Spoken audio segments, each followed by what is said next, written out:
درود شنوندگان گرامی، گفتارمان را از سلسله خوانش ادبی آغاز می‌نماییم.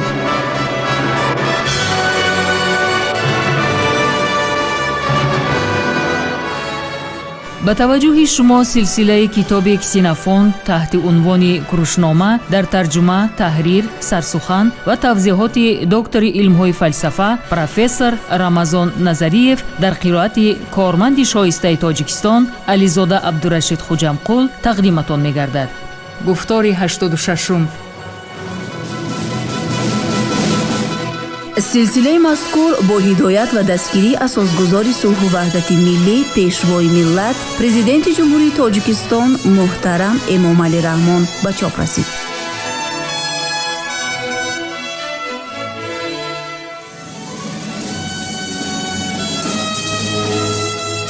کروشنامه اثری است که تربیه سرلشکر و حاکمی آرمانی مردم فارس را در دوره هخامنشی ها تصویر می کند.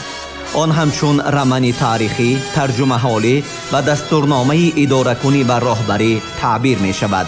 در آن در برابر هنرهای جنگی و لشکرکشی و صنعت جنگ و محاربه ها، همچنین دستورهای سیاسی و اخلاقی در آمیزش با قصه های مردمی، ترجمه حالی و تخیلات بدیعی تصویر می یابد که اکثر آنها در دایره طبقه برگزیده افین صورت گرفته است. همچنین کروشنامه درباره خصلت و سیرت کوروش بزرگ معلومات می دهد.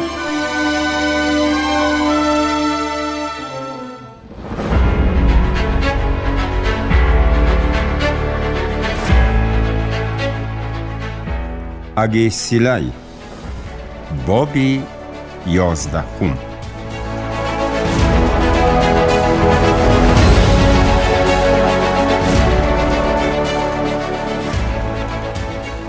حالا می خواهم به طور کلی فضیلت‌های اگیسیلای را بیان نمایم تا که سخن شایسته تحسین درباره او در خاطره ها بهتر ثبت گردد و مقررات دینی را حتی در بین دشمنان نیز احترام می کرد و باوری داشت که هم پیمان خویش ساختن خدایان کشوری دشمن نسبتاً به خدایان کشوری دوست نه کمتر مهم است. با آنهایی که حمایت خویش را تولا می کنند و تحت حمایه خدایان می باشند، حتی اگر آنها دشمن باشند هم و هیچگاه زورآوری نمی کرد. او ملحد نامیدن آدمانی را که معبدها را غارت می کنند بی معنی می حسابید و در عین زمان پرهیزگارانی را که فلاکت زده های را که از محراب معبد پناه می جویند بی معنی می دانست. اگیسیلای تکرار سخنی را دوست می داشت که خدایان به عقیده او از کارهای نیکی آدمان نه کمتر از قربانی های آنها شادی می کنند. اگیسیلای موفق گردیده هیچگاه به آدمان نفرت نمی کرد، بلکه برای همه کامیابی هایش به خدایان سپاس می گفت. او از خطر کنارگیری و از نجات شادی نمود. برای خدایان نسبت به آن که در یگان لحظه از چیزی ترسیده به آنها وعده می کرد قربانی های بیشتر به جا می آورد. حتی در حالت پریشان خاطری روحی هم شادمان و خوشحال به نظر می رسید و وقتی که او را به مرتبه بلند برداشتند خیرخواه و مهربان باقی مانده بود. او با توجه خاصه نه با دوستان با نفوذترین خود بلکه با صادقترین آنها معامله می کرد و نه نسبت به آنهای نفرت داشت که از شری به آنها رسانده شده دفاع می نمودند، بلکه نسبت به آنهایی که با وجود نعمتی به آنها داده شده ناشکر برآمده بودند. از دیدن آن که آدمانی منفعت جو به آدمانی بیچاره تبدیل می یافتند او لذت می برد برعکس به آدمانی شایسته کمک می‌رساند که ثروتمند شوند و با همین می‌خواست اثبات کند که خیر نسبت به شر پاداشی بهتر است.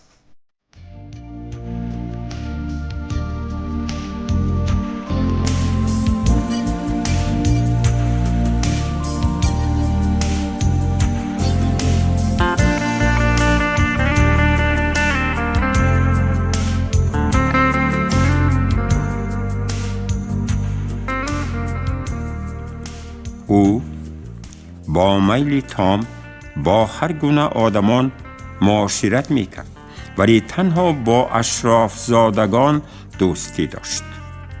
چون میشنید که کسی را ملامت یا تعریف میکنند، آن را برایش به آن خاطر یک خیله مهم میدانست که هم درباره آنهایی که این تعریف و ملامت ها را گفتند و هم درباره آنهایی که طعنه و ملامت و تعریف و توصیف شده اند تصوراتی روشن پیدا می کند. وی آدمانی فریفته‌ای دوستانش را محکوم نمی کرد، اما آنهایی را که دشمنان فریب می دادند سخت سرزنش می کرد. فریفته‌ای آدمی ناباور را او مهارت و آدمی باوری ناک را بی ناموسی می دانست. اگر او را آدمانی تعریف می کردند که همزمان آماده بودند که چیزی را که به آنها معقول نباشد مورد انتقاد قرار دهند، او شادی می کرد و هیچگاه از یک محاکمه آزادی صمیمی خفه نمی شد. وی از آدمانی دمدوست چنان که از کمین می ترسند هراس داشت. او نسبت به دزدان بیشتر از تهمتگران نفرت می نمود و باوری داشت که از دست دادن دوست نسبت به ضرری مالیوی زیانی بیشتر می رساند. اگیسیلی به اشتباهات آدمان عادی با مهربانی مناسبت می کرد. برعکس به خطاهای خادمان دولتی اهمیت کلان داده چنین می شمارید که اشخاص علاهیده با اشتباهاتشان به شماره کمی آدمان زیان می رسانند. خطای منصبداران باشد به فلاکت‌های کلان رسانده می تواند. شاهان به عقیده او نباید بی فعال بلکه دلیر و عالی جناب باشند. هرچند بسیاری ها کوشش به خرج می دادند که به او مجسمه گذارند، ولی او همیشه از این کار خودداری می کرد، ولی زحمتی زیاد می کشید تا که از فعالیت خیش خاطره نیک باقی ماند. به عقیده او آفریدن مجسمه به هنری هیکلتراش و ثروت شخصی که آن به شرف او گذاشته می شود وابسته بودند. خاطره معنوی انسان از خود وی و خصلت‌های نیکش وابسته است.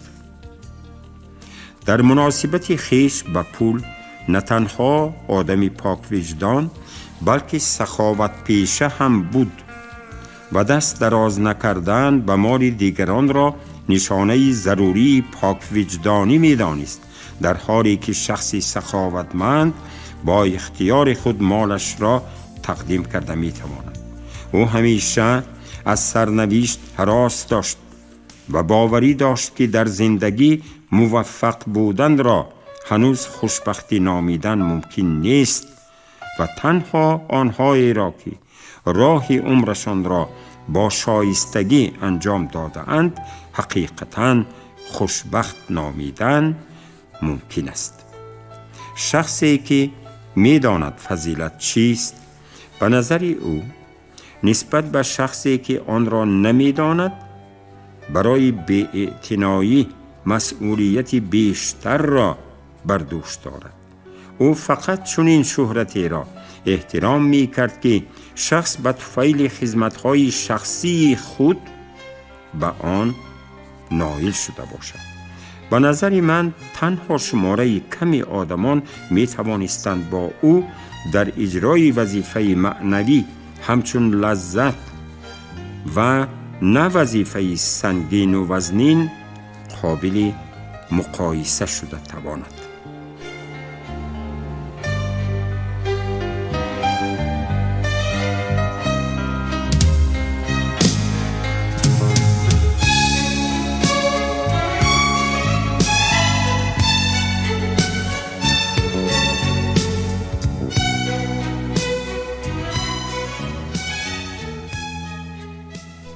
ستایش برای او نسبت به پول بیشتر شادی می آورد. اما دلیری که او نشان می داد نه توکلی بلکه نشانه احتیاطکاری او بود. خردمندی خود را نیز بیشتر نه در گفتار زیبای و ماهرانه بلکه در عمل اثبات می کرد. نسبت به دوستان نهایت مهربان و صمیمی بود. برای دشمنان او دهشت آور بود. در مهنت ثباتکارانه بود و با شوق زیاد به احساس دوستی اطاعت می کرد. نسبت به توجه به بدنهای زیبا بیشتر به کارهای زیبا پرستی میل داشت. در حال کامیاب شدنش می توانست اعتدال طبعش را نگاه دارد، همان طوری که در کارهای دشوار و خطرناک روحیه خوشحالش را حفظ کرده می توانست. دلکشی او نه در بیان سخنی تند بلکه در رفتار و کردار، بزرگی نفسش نه در دلیری بلکه در حکمها و اندیشه های منطقی ظاهر می گردیدند.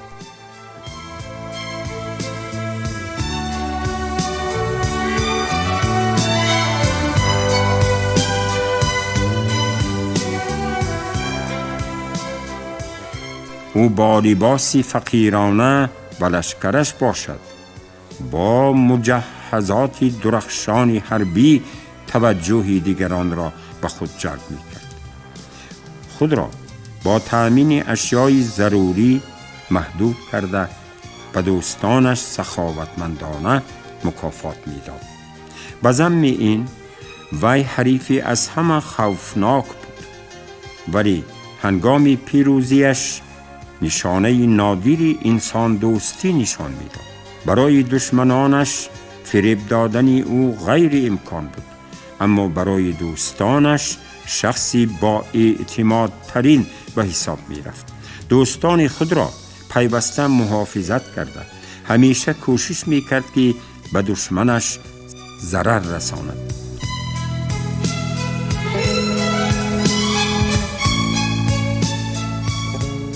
نزدیکانش اگیسیلای را خویش غمخوار، آنهایی را که در نزد او قرضدار بودند دوستی با اعتماد، آنهایی را که خودش در نزد آنها قرضدار بود شخصی منتدار، آنهایی را که قربانی تحقیر شده بودند حمایتگر و شریکانی به خطر دچار شده اولین نجات دهنده پس از خدایان می نامیدند. به نظر من وی از بین آدمان یگانه کسی بود که اثبات کرده است که قوه بدن آدم پیر می شود، اما قوه روحی مردان شجاع همیشه جوان باقی می مانند.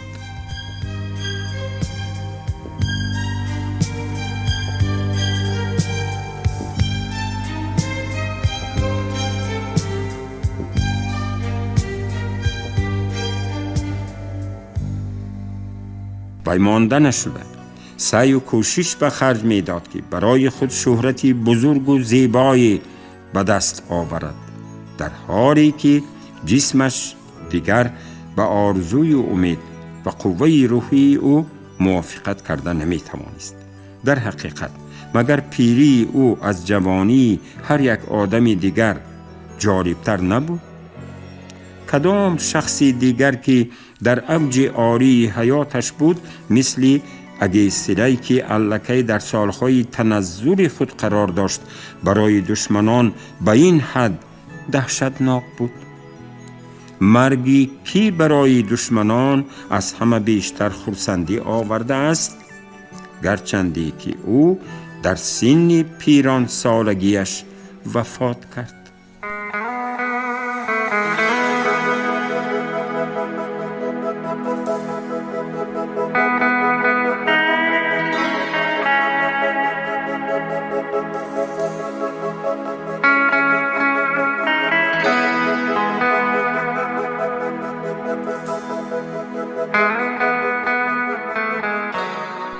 کی بیشتر از اگیسیلای می توانست دلیری را برای هم پیمانهایش الهام بخشد، گرچندی که او الکی راهی حیات خود را به اتمام رسانیده بود.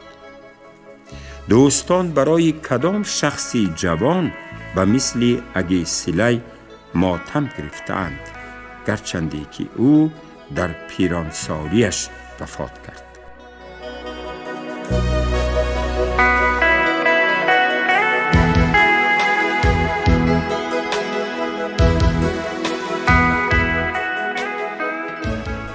این مرد عمر خود را به درجه به منفعت وطنش صرف نموده است که حتی پیش از مرگش هم خدمت دولتی را ادامه داده به آرامگاه آخرین و ابدی خیش رسید و در هر گوشه روی زمین یادگاری های زیادی دلاوری و شجاعتش را باقی گذاشته در زادگاهش به دفن مرتبه شاهانی سزاوار گشت.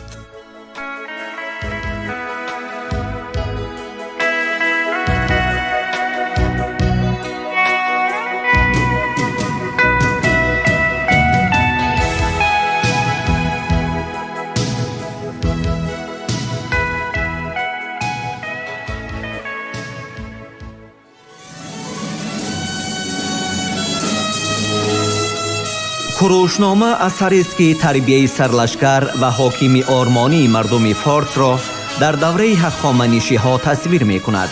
آن همچون رمانی تاریخی، ترجمه حالی و دستورنامه اداره کنی و راهبری تعبیر می شود. در آن در برابر هنرهای جنگی و لشکرکشی و صنعت جنگ و محاربه ها، همچنین دستورهای سیاسی و اخلاقی در آمیزش با قصه های مردمی، ترجمه حالی و تخیلات بدیعی تصویر می یابد که اکثر آنها در دایره طبقه برگزیده افینا صورت گرفته است. همچنین کروشنامه درباره خصلت و سیرت کوروش بزرگ معلومات می دهد.